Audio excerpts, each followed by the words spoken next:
เธอจะเข้าหัวใจโย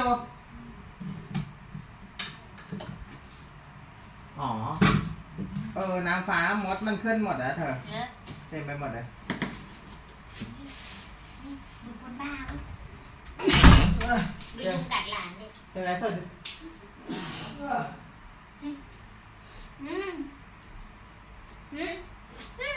หอมหอม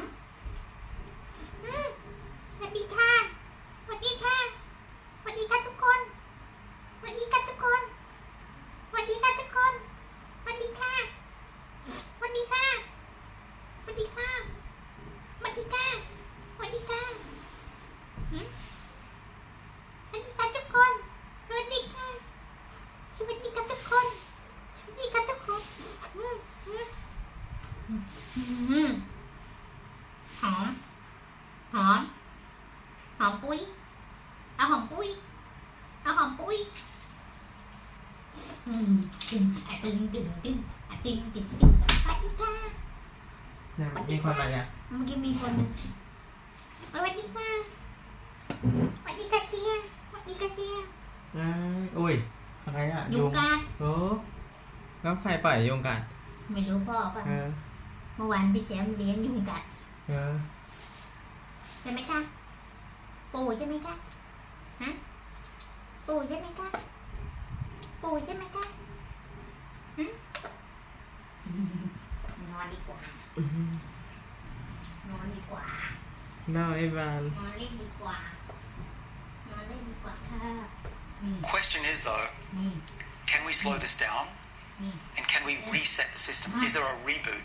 Is there a backup hard drive of this early setup that we can access and restore that structure that you're looking at on the left? I believe that it's possible. An analogy I like to use is this compact disc or a DVD here. For the very young in the audience, we used to put music and photos on these things that were very useful for a moment. But anyway, so they store digital information, which was what was great about them. But what was really sucky about them was that they would get scratched. You had to be very careful with them. And you can see this is a great analogy for aging, because the cells on the right, by this analogy, they still have the information to play the music, to play the concerto that might be encoded in those zeros and ones or those pits in the aluminum foil. But the reader of that compact disc cannot read the songs merely because the laser is skipping and being refracted. But what is great about this analogy is it's very simple in this situation to reset the system. You just get a bit of polish. It's possible you could just get a rag with some toothpaste and polish off those scratches. And guess what? It's brand new. You can read the concerto. And if we're right about aging, it will be possible to essentially do the same to our... An analogy I like to use is this compact disc or a DVD here.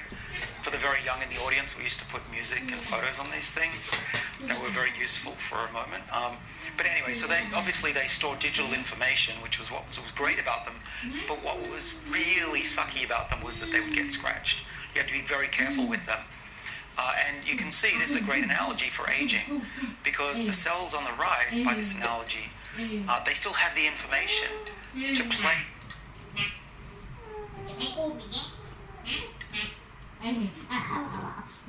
Hello everyone, nice to meet you.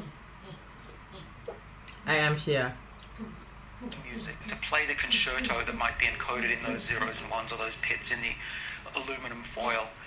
But the reader of that compact disc cannot read the songs merely because the laser is skipping and being refracted. This is healthiest food I never made in my life. This is library. And this egg and chili.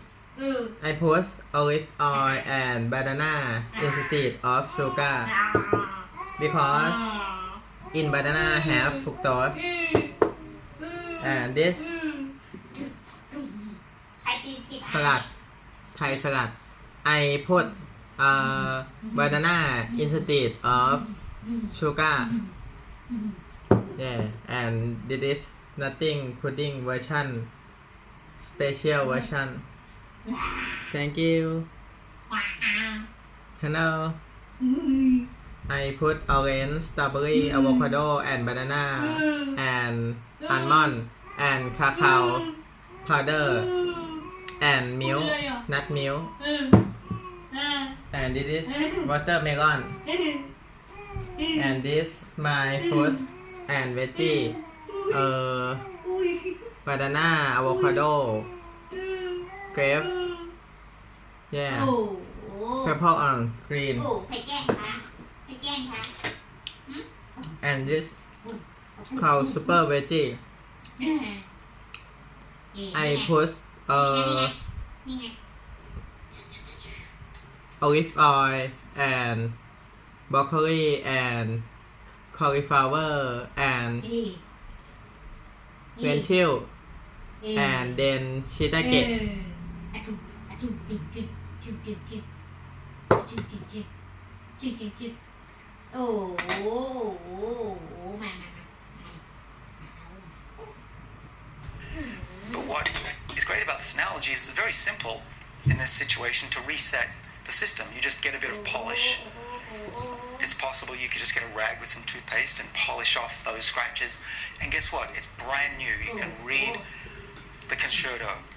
And if we're right about aging, it will be possible to essentially do the same to our body and allow our tissues and our organs to play the symphony of our youthful lives once again. But only if there's a backup. We don't know if that's true yet. Now, what the heck is this animal? These are two mice, and you might want to guess which one's ดู older. จะกินเหรอคะ It's a trick โอ้ question. ดูจะกินเหรอคะ They're twins. They're genetically identical twins. And when we read their genomes, we find that their genomes are identical as well. But what we've messed up is their epigenomes. We've scratched up their CD. And you can see what we get is not just a mouse with grey hair, wrinkled skin, and if you could look inside, organs that look old. We haven't just given it diabetes or osteoporosis or dementia. We've given this mouse aging. And as we wrote in the book, Matt and I, if you can give something, you can be sure that you can take it away. So that's what I'll tell you about in a minute. But you might ask, well, David, how do you scratch up that DVD? Of course, you're not taking sandpaper to a mouse, I hope.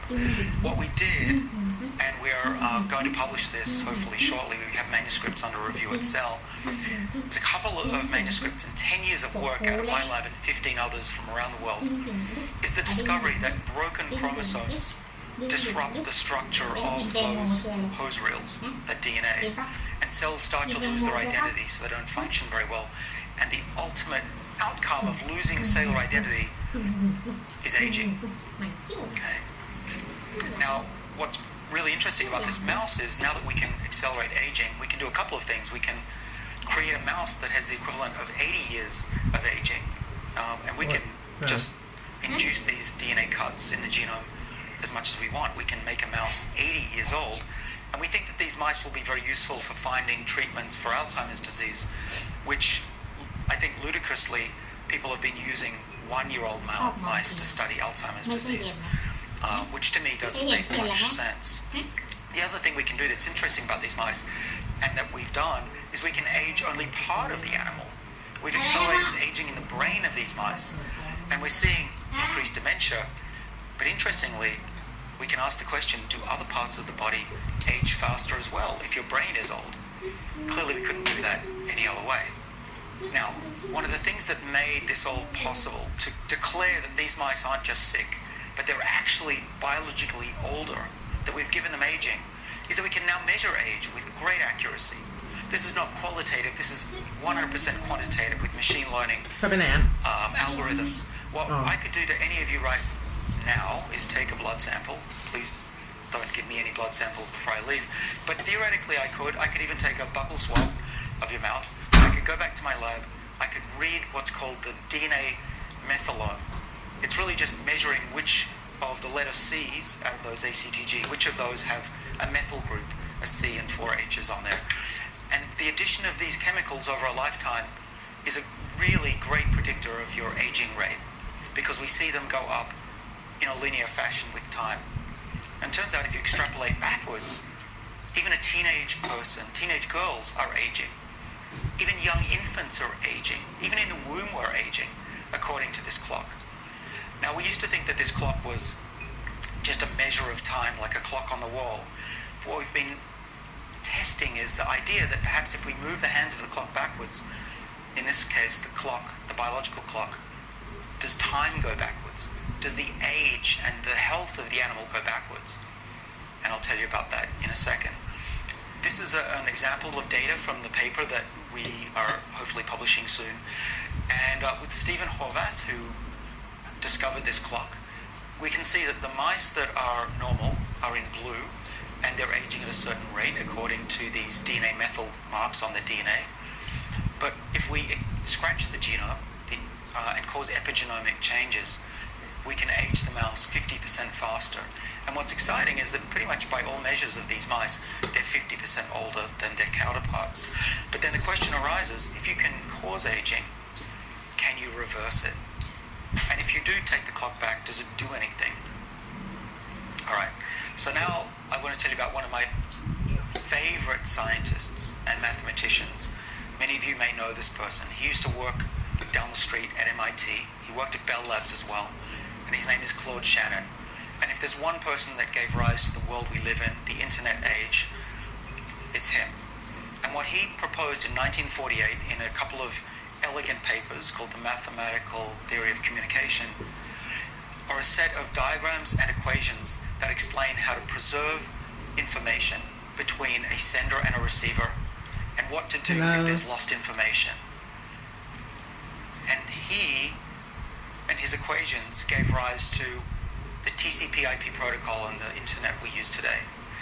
And you know that if we don't get an email correctly, if it doesn't arrive fully with all its packets, the internet is smart enough to go back to the original backup copy and get the full message. We used to say, oh, sorry, I didn't get your message, it didn't arrive in my inbox.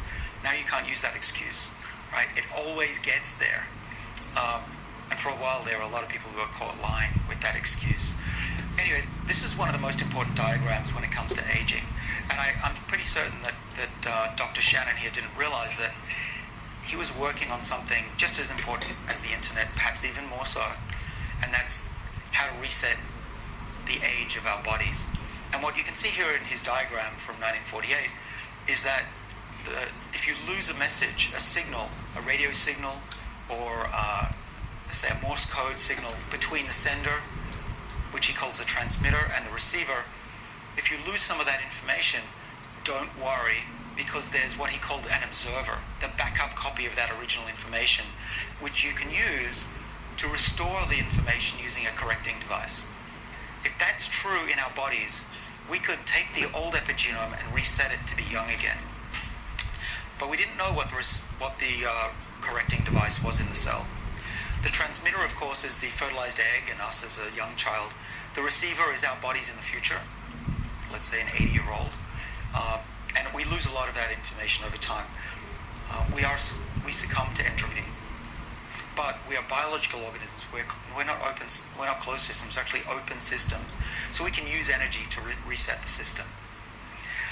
Now, the man on the left won the Nobel Prize for learning how to take an adult cell and make it a stem cell, wiping all of the DNA methylation off the genome, wiping it clean, so that those cells could be rebuilt into anything you want. We call this the process of induced pluripotent stem cells. And we use what are called, named after Mr. Yamanaka, Dr. Yamanaka, the 4 Yamanaka factors. These 4 Yamanaka factors are called O, S, K, and M for short. Now, Yamanaka won his Nobel Prize because it's a great discovery to be able to take a skin cell and turn it into a nerve cell. It could give rise to new treatments, new organs that we can put back in our bodies. But what he probably didn't think of, I'm guessing, is that this is also relevant to aging. Now, we don't want to put the 4 Yamanaka factors into our bodies and turn us into a giant stem cell pool. That would be the world's biggest tumor. You'd get a teratoma, and some people have tried that, and they've actually killed mice within 2 days. So that's not going to be a therapy anytime soon, and I wouldn't volunteer for it if I were you. But what we've discovered in my lab just recently, in work that we've put online, which you can check out if you'd like, it's on bioRxiv, RXIV, and this is an online upload. We're probably going to get back the reviewers' comments from Nature any day now. This paper is something that I never thought I'd see in my lifetime, that I think we finally found how to tap into the observer and reset our biological age using Yamanaka's factors, but not all of them, just a subset. So what did we decide to do? Well, I have to give credit to a student in the lab, Wancheng Lu, who features in the book.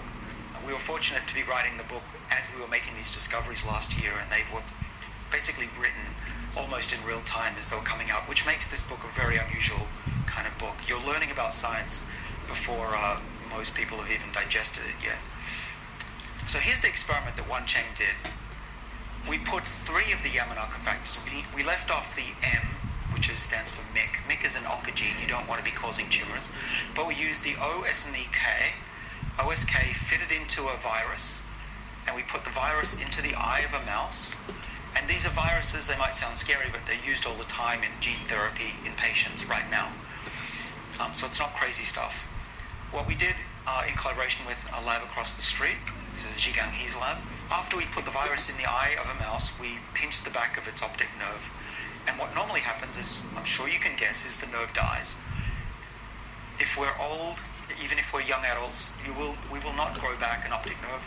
If we break our spine, we will not grow back a spine, a spinal cord. But very young animals will, and some animals will grow new nerves. An axolotl that loses its limb will regrow a limb. This is not unheard of. It's just that we've lost that ability. But we think that we know how to regain that ability and make cells very young again, so they have these properties of regrowing, just like embryos do. And so what you're looking at is a stain of the optic nerve that's been crushed, and you can see where the crush ends. That's where the orange dye is coming down and stops, because all those nerves have been crushed at that point. And a lot of the orange dye is missing, which is labeling healthy nerves, because the nerves have died.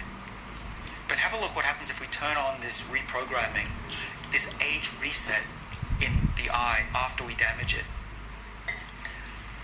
First of all, the nerves don't die, and many of them somehow wake up and start growing back towards the brain. If we leave this for 4 weeks, that's what you see. If we leave it for 16 weeks, they grow all the way back to the brain, which is unheard of in science so far. Now, we've done this also in other areas. You might say, David, a crushed eye, it's unlikely I'm going to have a crushed optic nerve. But what about glaucoma?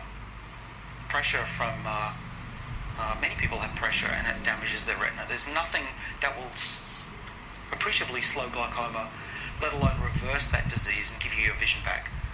What about old retinas? What about old age? I'm already 50 and starting to have trouble reading at night. Can we reverse vision loss during old age? And I can tell you that at least in mice, we absolutely can. We can reprogram a retina of a mouse, an old mouse, and make it see just like a young mouse again. Those nerves wake up. They remember that they're nerves, not half skin cells. We can look at their clock. We've measured their clock. They get younger. And all the genes that should be on when they're young come back on. And all the genes that should be off when they're young get shut off. It's magic. Now, we don't fully understand how it's working.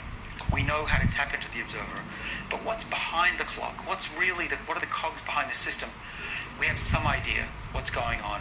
I think we've found the communicating device back to the observer at least. There are a couple of enzymes called TET1 and TET2. These are enzymes that remove those chemical groups off the DNA as part of that reset process. So we found some cogs in the wheel that drives aging backwards. So that's very exciting. And just today in lab, Matt and I were there, and we had just had final proof that if you have a mouse that doesn't have the TET genes in its eye, you cannot restore the growth of its optic nerve. We also know you cannot restore its vision either. So this is super exciting. For the first time, we have the ability to reverse the age of cells. Now, we don't know how long this effect lasts. It could last for a month. We think it will probably last for years, if not decades, because we're actually getting very deep into the deep layers of aging, and the epigenome is very stable. But could you reset? How many times can you reset? We don't know that yet. So until these therapies are ready for prime time, and we're hoping to treat our first patient in about 2 years from now that suffers from glaucoma. What can we do in our daily lives? I hear you ask. Well, besides reading part 3 of the book, where a lot of it's talked about, there are some other things we can do. We found a chemical that exists in our body that we lose as we get older that's really important for stabilizing our epigenome and preventing the scratches. It's called NMN, and you can see the mice on the left were drinking NMN. They recover pretty quickly. Actually, Jeremy, let's switch to the other one. See if you can guess which old mouse in this video is drinking the NMN.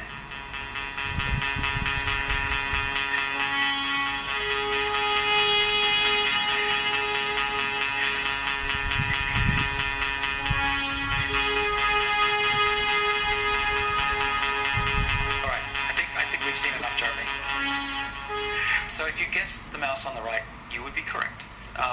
What we found, and we published about a year ago in the journal Cell, was that NMN turns on a longevity pathway that we've worked on for many years.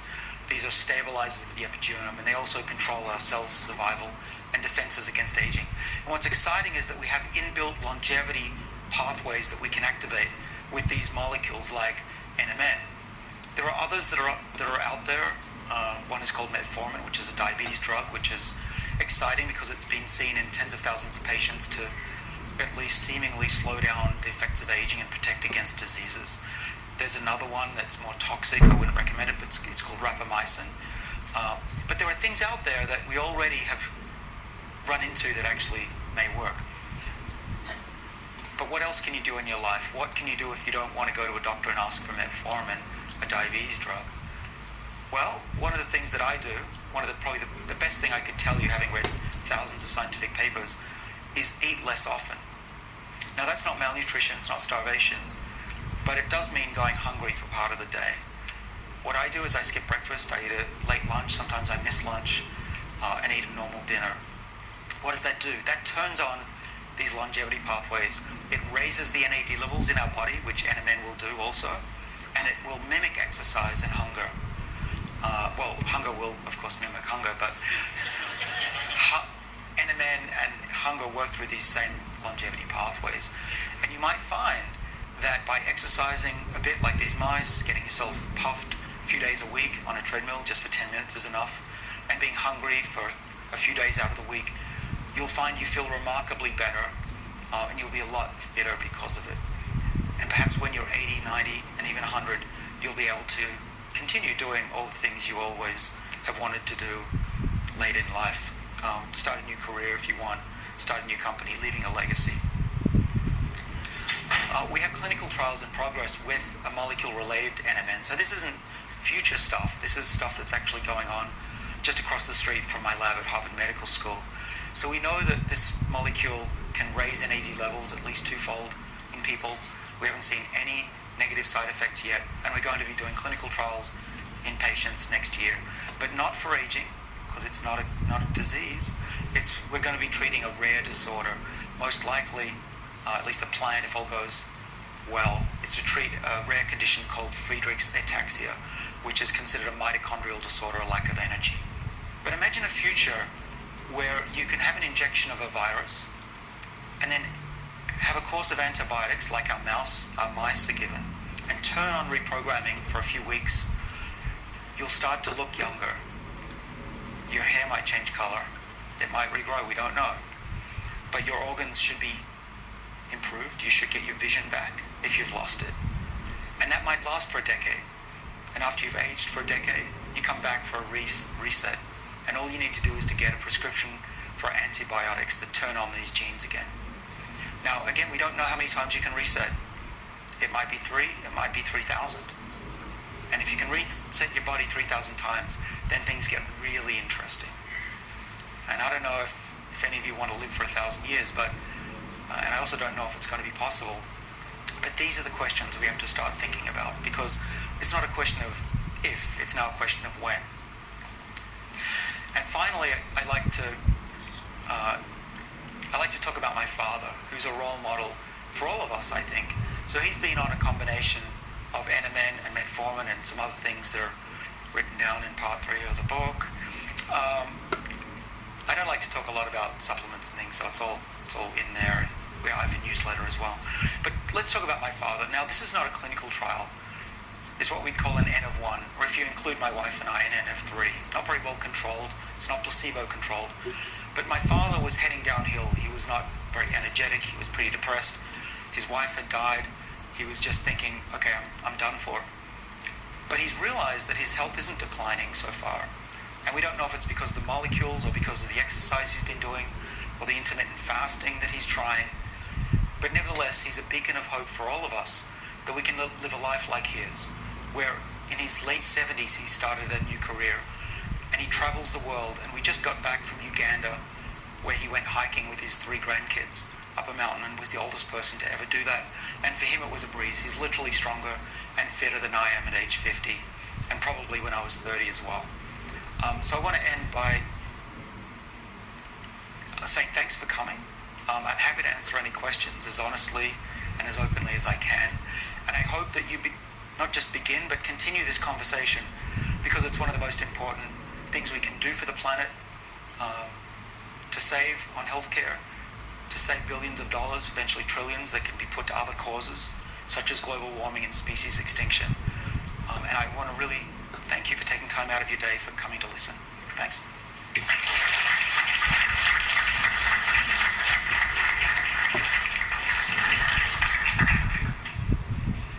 So you've mentioned metformin and intermittent fasting. Can you talk about the role of insulin in the aging process? Of insulin? Yes. Right. So there's what you want to be to live longer, based on everything we know in mice and humans, is to be really insulin sensitive. And that means having a lot of insulin receptor, not having your blood glucose levels go high. And actually the best predictor of your longevity is your blood glucose levels, which is why you want to be exercising and why metformin probably is in part working. So insulin is key. There's also an insulin-like growth factor molecule that's also important. And when you have lower levels of that, it also extends lifespan in animals and seemingly in people. And what's downstream of those pathways are what's called FOXO, transcription factors, which control our defenses against aging and disease. And so we want to keep those active. Now, if we're always satiated, if we're always eating protein bars and never hungry, and if we sit around all day listening to pompous academics give talks, those transcription factors are not going to be active. In fact, they stay out of the nucleus where they don't do any good. And so what we want to do is make sure the insulin signaling pathway is active and that they stimulate those. There's another thing that also goes, which is the TOR pathway. So TOR is also controlled by the insulin signaling growth factor pathway, and you want to have less of that signal. And then mTOR is inactive. So what's mTOR? As you'll read in the book, I talk a lot about it. mTOR senses how many amino acids you're eating, and you don't want a lot of mTOR activity. And the more protein you eat, think about those protein bars. I just had one.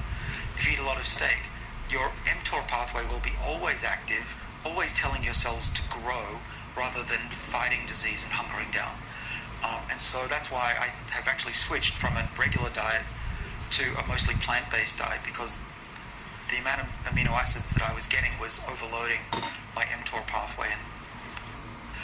And so that's why I have actually switched from a regular diet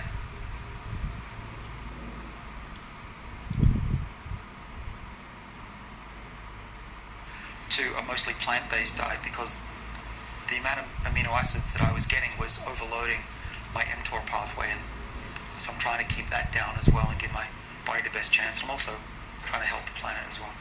But very good question. Thank you. Good talk.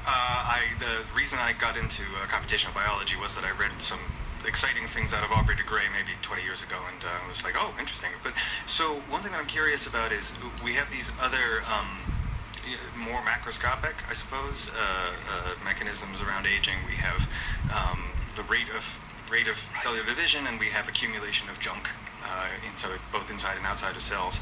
So I suppose, is the management of those processes assumed to be downstream of the mechanisms where you're making your intervention? They are. So we've declared as a field, as you said, that there are 8 or 9 hallmarks of aging.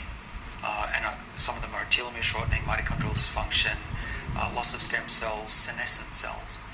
And these it's great to say, okay, plant a flag in the ground, we understand aging, we've got 7 or 8 things that cause aging, but that doesn't explain why they happen.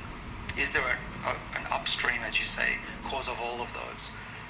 Or are we building 7 dams on 7 tributaries? And the information theory of aging proposes and can explain how epigenetic aging, the loss of gene expression as we get older, loss of that information, can explain all of those hallmarks as well. And in fact, if we look at those mice, even though we've just disrupted the epigenome, they have all of those hallmarks, from mitochondrial dysfunction through to senescent cells. Senescent cells being the ultimate expression of a scratched CD. But yeah, I'm excited about this theory because it can explain the last 100 years of observations. Now, all theories eventually succumb to, a paradigm shift. And I'm not saying this is the be-all and end-all, but I think it's a great way to think about aging, and it brings up a lot of testable hypotheses, such as these mice I showed you. Right? What are the chances we'd get an old mouse when you cut the genome like that? 1 in 1,000, I'd say, and it works. So we'll continue to test this theory. But so far it seems to explain, in my view, all the observations over the last 100 years. Is oxidative damage upstream or downstream, or separate from what you're talking about here?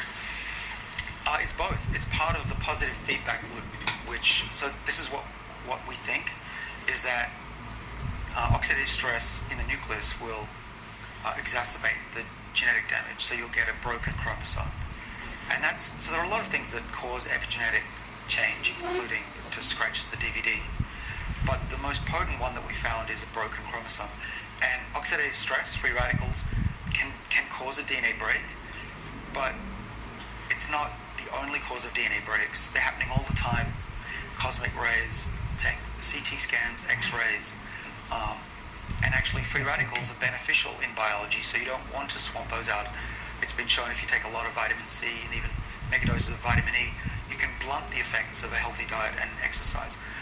So I'm not saying they're not part of it, and that's why I was saying I'm excited about this theory, is it can fit all of these observations in. You might be asking, well, why don't antioxidants work as well as we hoped?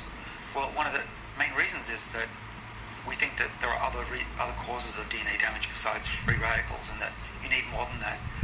But the other thing that's interesting to think about is that we've discovered that the molecules that you ingest when you drink one of those drinks that have the antioxidant properties, what's more than likely happening is that those molecules aren't directly mopping up free radicals, but they actually are. We've learned that they bind to receptors and enzymes that sense the environment, and they turn on our body's natural antioxidant defenses, such as catalase, an enzyme that's necessary for mopping those up. Now, we have a theory for that.